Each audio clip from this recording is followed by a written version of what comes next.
Alistair Johnston met the media yesterday and shed a bit of light on some pretty interesting topics concerning Celtic at the moment. We're going to touch on all of that today, plus some pretty mind-numbing topics that Alistair Johnston was asked about, like Rangers giving us a guard of honour. Yeah, it must be mid to late April because that wonderful topic is coming up again. Not tiresome at all, but we'll touch on that slightly for about 20 seconds. We've also got chat about Celtic Women potentially getting a new ground, and it's not even built yet, so that's interesting. Player of the Year stuff potentially, and some more important build-up for Sunday. So that's today's video.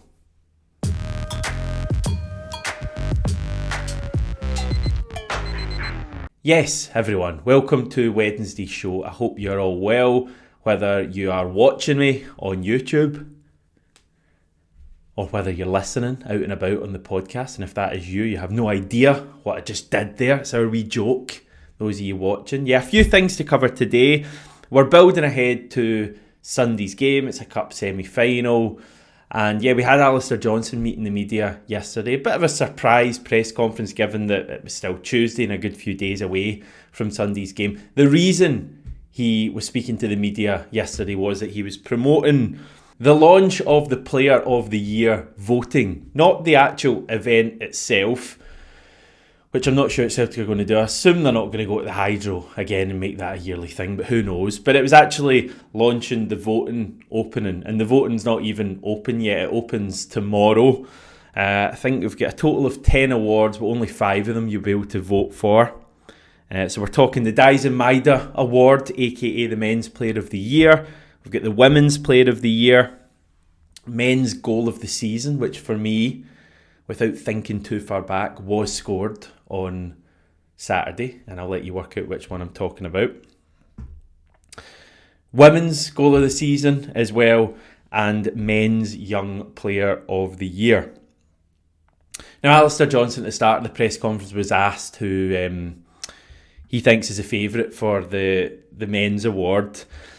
I think curious was the word he used. I'm curious to find out what everyone else thinks. Come on, Alistair. You know who it's going to be. And I think he was asked about the PFA's awards for the whole of Scottish football and whether you voted. And he said, yeah, I voted last week. And he was rather cheekily asked who he'd voted for. And in his typical kind of charming Alistair Johnston way, he said, I'll keep that to myself for now. And then I think in his next answer, he kind of gave away, I think, that he's voted for Dyson Maida. But he also brought up, I think, Callum McGregor and Kasper Schmeichel as potential award winners as well. But yeah, Dyson's going to win all the awards, I think, this season. Top scorer, Player of the Year, Players Player of the Year. In terms of the PFA stuff, I would expect Dyson to mop up there as well. So yeah, fascinating chat about awards. Alistair Johnston was then asked about not having the direct chance to win the league at Ibrox. We had the split fixtures come out yesterday. You'll know them by now. But it will be Tannadice where Celtic will have the first opportunity to win the league. Obviously, if we lose there and Rangers win their next league game, it would roll on to Ibrox. But that seems pretty unlikely. And Alistair Johnston said, from my time here and what I've been told is that normally it's the second or the third match once the split happens. This is for the derby. So I wasn't really expecting it to be the first one. I can get it from that side of things in terms of just the animosity and what it requires from the police force. At the same time, though, it's a massive football match and we want it to be really important and playing important matches during it when you're playing that match, when that fixture's scheduled. That's a hellish quote that I've just read out, but you got the gist from Alistair Johnston.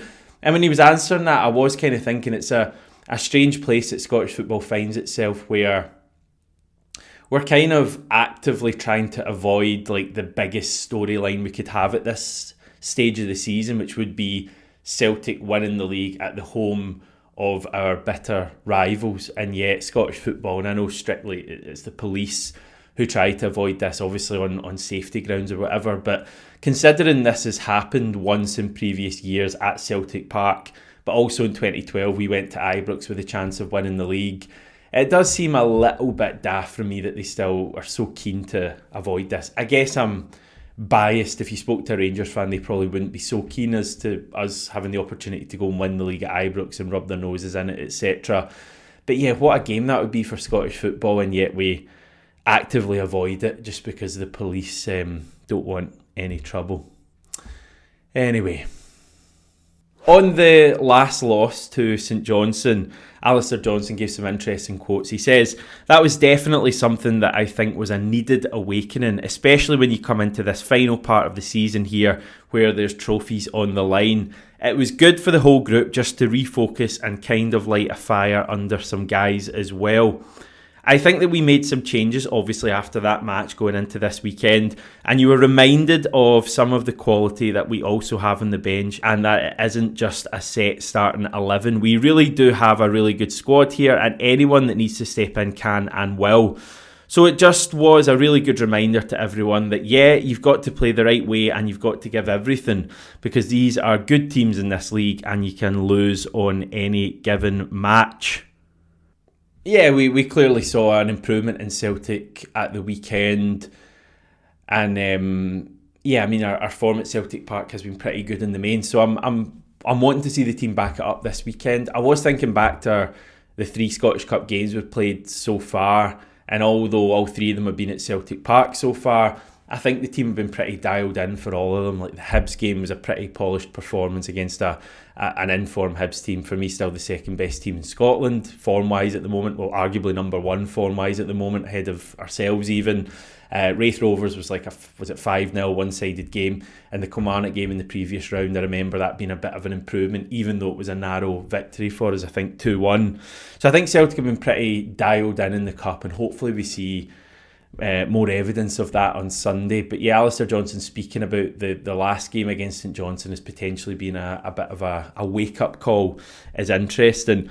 He was then asked about the prospect of the team winning the treble this season and whether that actually comes up in the dressing room, like when the guys go into training and I guess go into the changing room at Lennoxtown prior to the session.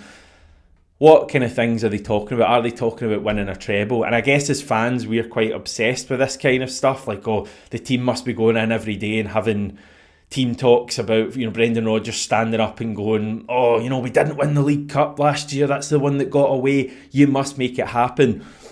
I think the reality is that Celtic are, and the players and the staff and everyone at the club's pretty focused on the short term. Training today, training tomorrow, the game at the weekend. Alistair Johnston spoke a little bit about that, saying, "It's funny, I get asked this question a lot, like when do those discussions start happening?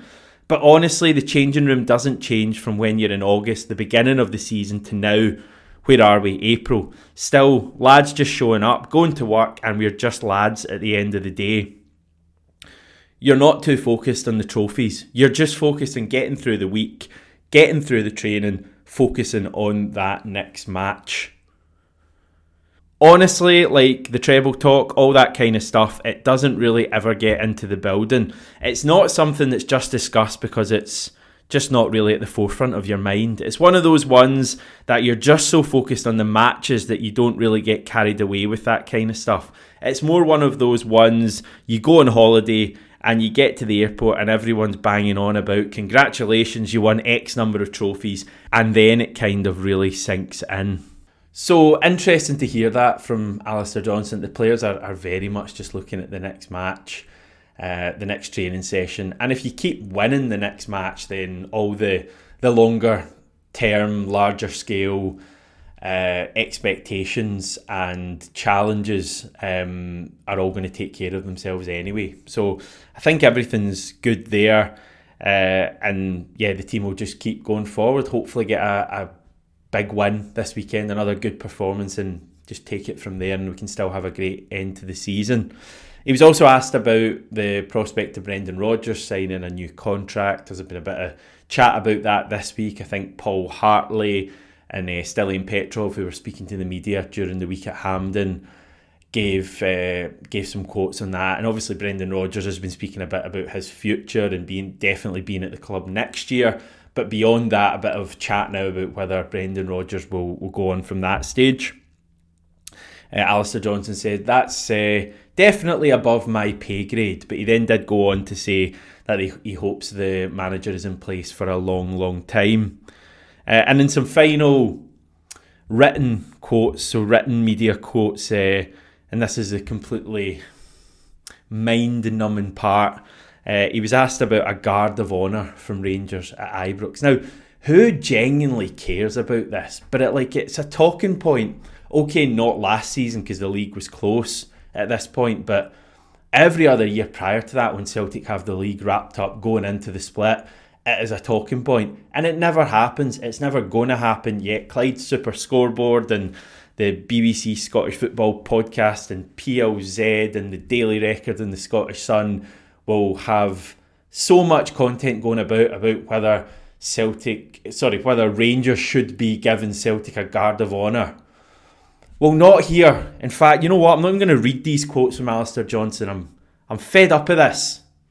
Sorry about that. I'm currently working on my anger problem. I'm currently undertaking anger management courses. Stevie put me in contact with the guy, so I'm gradually getting there, but I'll work on it. Another story that broke yesterday, everyone, from Stephen McGowan at the Herald, and it's an interesting one. He says that talks have started on a shared stadium for Celtic, Rangers and Glasgow City women's teams. So the three big teams in the SWPL.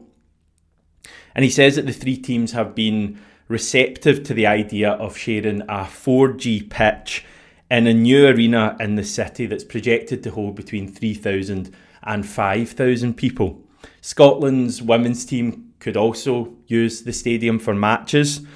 Celtic are using Hamilton's new Douglas Park at the moment for the vast majority of matches, obviously the odd one at Celtic Park. So this would clearly be an improvement on that front, but I'm a little bit conflicted with this because I do think that I personally would really like Celtic to have their own second stadium that the women's team use and also the B team use as well. Because the current situation is a bit disjointed. So you get the women playing at Hamilton, which I'll be totally honest, prior to doing a bit of research for this today, I didn't actually know that. I knew they played 2 of the 3 Champions League games this season at Hamilton, but I wasn't aware of Celtic even playing at Hamilton. I know the B team, I think up until recently, were playing at Airdrie. I assume that's still the case. I was there for a game a number of years ago, and Airdrie's a fair bit from Glasgow, and Hamilton's probably further, isn't it, without knowing for sure. I mean, they're both Lanarkshire, aren't they? So not ideal, and wouldn't it just be great if Celtic had their own stadium somewhere in Glasgow, ideally not too far from Celtic Park or not too far from Barrowfield or Lennoxtown. I know was there a bit of chat about Barrowfield potentially getting something, but a stadium holding 5,000 people. Mini Celtic Park, how good would that be? A wee direct replica of Celtic Park, just a hell of a lot smaller, where the women's team play all their matches, people going along to support the women's team, and obviously crowds are growing. They know exactly where the match is. They don't need to check online. Same with the B team. You know, both teams playing in the Champions League or the Youth League in the B team's case this season, and hopefully for the vast majority of seasons going forward, find a wee stadium they can play, ideally on grass as well. That would be an ideal situation. You know how Barcelona is at the mini Estadi that they have, and Man City have a number of grounds too at their training campus.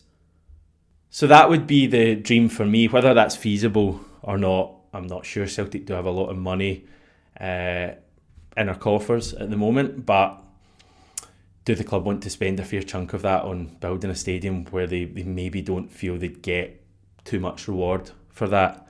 There's arguably still more important things going on, like Celtic Park maybe needs some work. Well, not maybe, it does, like the main stand in particular. So maybe it's about priorities, but I just think that'd be a great idea. If this is the way we're going down with a joint stadium with Rangers and Glasgow City, yeah, interesting. It'd be interesting to see what kind of stadium it is. It's clearly felt like it's good news for the women's game.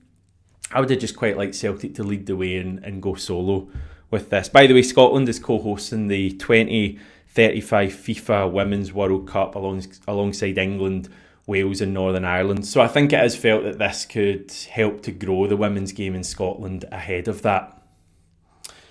Elsewhere, a few things for Sunday now. If you've got a ticket for Sunday's game, you'll know that it's digital only. That's been well covered here and elsewhere. The Hampden app is being used for the game, so that's where your ticket will be if you do have a ticket. They can be transferred to another phone, I think. So if there is someone who's unable to access their ticket for whatever reason, I think there's a way you can put it onto another phone. Not sure quite how that would work if the issue was someone with their ticket not having a smartphone. I don't know how they'd be able to transfer it to another phone, but I'm across the world, I'm not fully aware of this. What I did want to say is that I noticed Celtic had put up a FAQ, frequently asked questions, on the website, and I've linked that in the description below. So if you've got any questions ahead of Sunday, get in touch. I believe the tickets have been loaded onto the app over the past couple of days, so if you go onto the app and your ticket isn't there, then I would maybe suggest getting in touch with the Celtic ticket office well ahead of kick-off on Sunday. I don't want you to miss the game. There's also going to be extra rail services on Sunday between Glasgow Central and Mount Florida. The officials for the game have also been announced. The referee, perhaps surprisingly to an extent, Callum Scott. Must be the biggest game of his career so far. Assistants Graham Stewart and Dougie Potter. VAR is Andrew Dallas. Assistant VAR is Alan Mulvaney. And yeah, that's the story for today. We're gradually getting towards the weekend. Today's Wednesday. That means today. That means tomorrow is Thursday. Stay calm, Hamish. Stay calm. I'll speak to you then, everyone. Bye.